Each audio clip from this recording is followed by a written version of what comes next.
Tas pietiek, lai ar gāzi nodrošinātu visu Bauskas pagastu. Biogāze nāk no biogāzes stacijas, kas ir 2 kilometru attālumā no šejienes, pa gāzes vads atrodas zem zemes.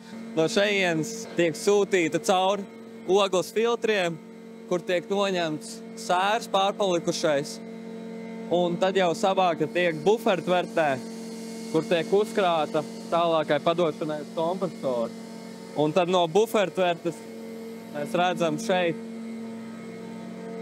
biogāze nāk, iet kompresorā, tiek saspiest līdz 6 bāriem, atkal nāk ārā, pa mazāko trubu, iet caur vēl silīcija oksīdu filtram, un tad tiek sūtīta uz svarīgāko tehnoloģisko daļu, kas ir tās VPSA tvertes, kur no apakšas uz augšu iet visa gāze. Tvertnēs paliek tikai nevajadzīgais CO2 skābeklis, slāpeklis, un tīrs biometāns jau iznāk pa augšu un atkal savācās bufertvertē.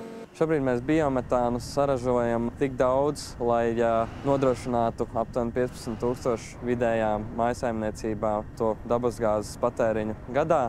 Un tuvākā gada laikā, sakarā ar biogāzes stacijas paplašināšanu, šis skaitlis pieaugs par 50%, taču abas stacijas, gan biogāzes stacija, gan biometāna attīrīšanas stacija, viņas ir izbūvētas tā, lai nākotnē šo skaitli palielinātu līdz pat 40 000 mājsaimniecību gadā.